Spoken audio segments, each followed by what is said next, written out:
What up, boys? It's Gaz, and welcome to the Warframe video.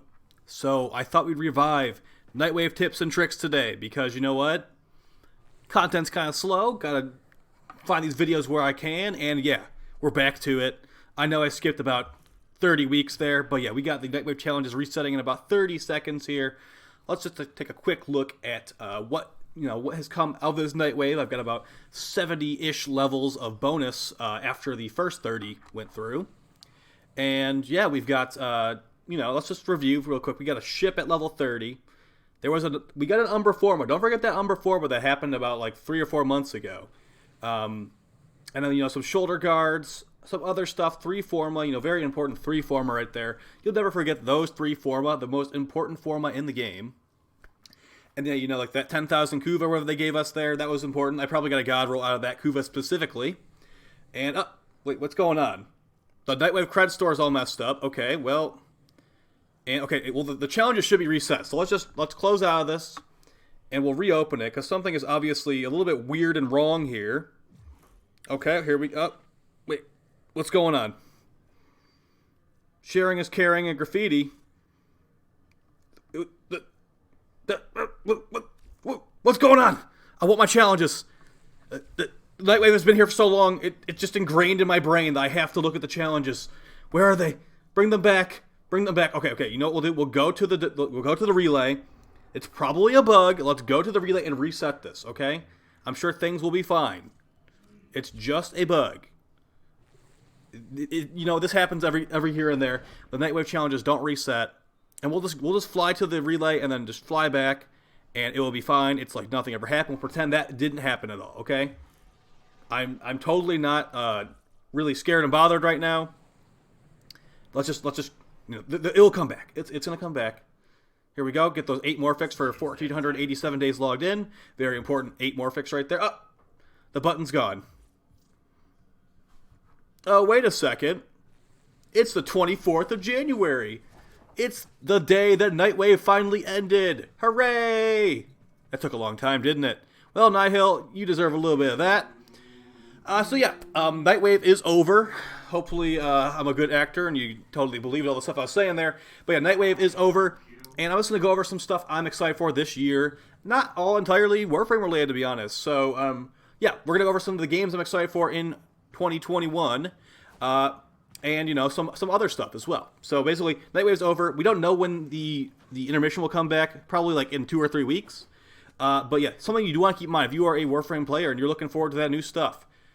This upcoming Friday, the 29th, there's going to be a dev stream, but they said there's going to be a lot of information in that dev stream.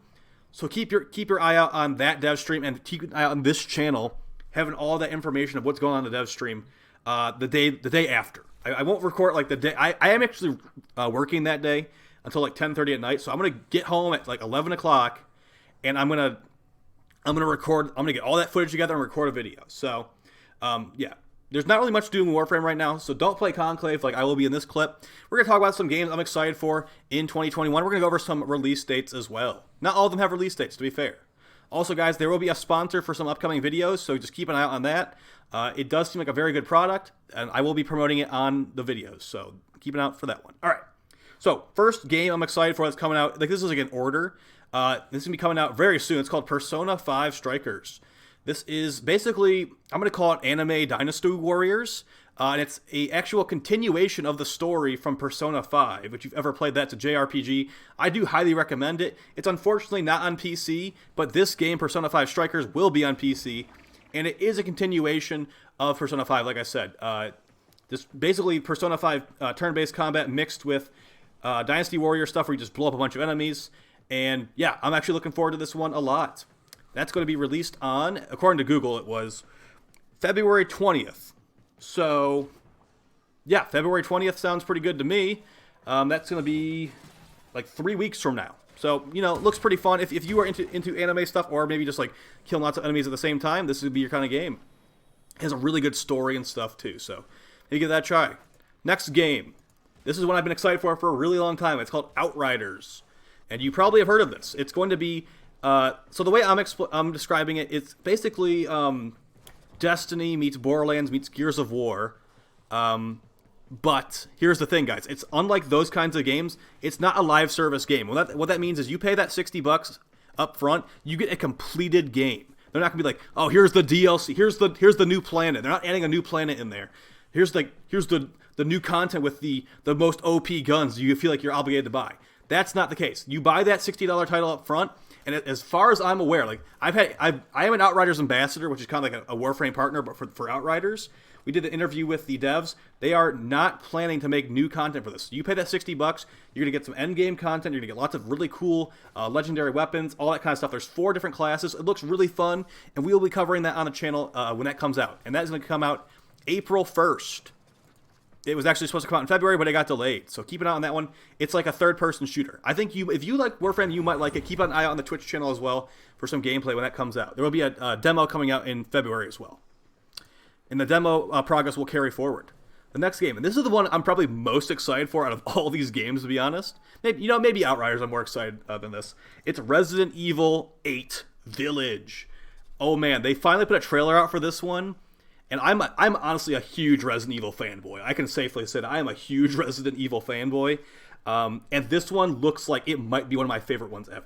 They have switched it to a first-person kind of situation, but you're going to be investigating a really creepy castle. Like my favorite Resident Evil game, Resident Evil 4, and it's just really realistic looking. It's going to be fun, guys. If you like horror games, this is looking like one of the best horror games that's going to be out in a long time. And they're actually calling it Resident Evil 8 as well. So it's not like Code Veronica Part X or whatever, where it's like this random spin-off story. This is going to be a continuation of the story of 7. And I believe I think they're going to tie it in with the original Umbrella Corp and all that. That's my prediction, at least. But as far as a release date, some places on Google were saying May 7th for Village to come out, but I could only find a couple places, so it might come out not on May 7th, to be honest. All right, and here are the games that are not really having release dates, but are just coming out in 2021. And also, Conclave sucks. All right, this is a meme right here. Elden Ring. So this is going to be made by the people that make Dark Souls, and the story is made by the guy who created Game of Thrones. That sounds like a pretty good combination to me, but we do not know if this is even coming out in 2021. A lot of people hope it does, including me, but we'll have to see if it actually does come out. It looks really fun. Basically, the idea of this one is you go to different kingdoms, kill the ruler, and take their essence or something like that, and you try to go to every kingdom and take their essence or whatever they end up calling it, and becoming like a super warrior. I don't know exactly, but it looks cool. I love Dark Souls, and the new Dark Souls game sounds good to me. All right, another one that we don't have a release date, but hopefully 2021. Tales of Arise. This is a JRPG where it's very dialogue and character building focused with some really fun combat as well. I do enjoy all the other Tales games I played. Tales of Berseria being my favorite. And yeah, the combat for this one looks amazing. We don't know if it's coming out in 2021, but I really hope so. And maybe check it out if you're a fan of JRPGs. And then these last two also don't have release dates, but, why not? We've got Gotham Knights, which is going to be it's actually kind of funny. It's a Batman game. It's like those Arkham, city games like that, but it's going to be, it's actually going to have multiplayer. So you can play with you and your one of your friends or someone for matchmaking. So 2 people for a Batman Arkham Knight kind of situation where you're taking down the Joker, the Riddler, whoever. If you're a Batman fan, I definitely recommend checking this one out. There's a rumor you cannot play as Batman at all in this game. You'll be playing as Robin, Batgirl, the Red Hood, those kind of people, but no Batman apparently. So we'll see. Honestly, I don't know how I feel about that. I hope that they do add Batman because I'm not playing a Batman game without Batman. That just feels weird. And then the last game that I'm excited for is going to be Darktide, Warhammer 40k Darktide. If you ever played Vermintide 2 or Vermintide 1, it's the same people that made Vermintide, which is it's a PvE kind of game where you kill a bunch of evil rat people with melee weapons. It's going to be a Warhammer 40k version of this, and if I'm just talking over your head, that's okay. I don't really know too much about it either. I just know that it's awesome, and the lore for Warhammer 40k is freaking awesome as well. So I'm excited for this one. It's going to be like a co-op shooter with lots of it's got a progression system. Honestly, if you are a Warframe fan, this might be right up your alley. We don't have too much information on it besides It's the same people that made Warhammer Vermintide, so keep an eye on that one for sure. I definitely am going to be checking out that one. I'd say the ones, if you're just a Warframe fan and don't really care about any like JRPG stuff, I'd say Darktide is going to be up your alley, and so is Outriders. Now these are both going to, Outriders for sure is a $60 game, so if you are like more like not looking to spend a bunch of money on gaming, maybe wait for that one to go on sale. I don't know if Darktide will be full price though. I believe they usually release their games less than 60, but we'll have to see. But count on this game, Darktide, having plenty of DLC you have to buy after the fact. I can basically guarantee you Outriders will not have any DLC, but Darktide will have tons of DLC. So keep that one in mind. You don't need to buy the DLC, of course. Yeah, that's basically it for the game, or for the games I'm excited for this year, guys. Of course, I'm still excited for Warframe as well. I'm hoping we get, Deviri Paradox would be sick this year, wouldn't it?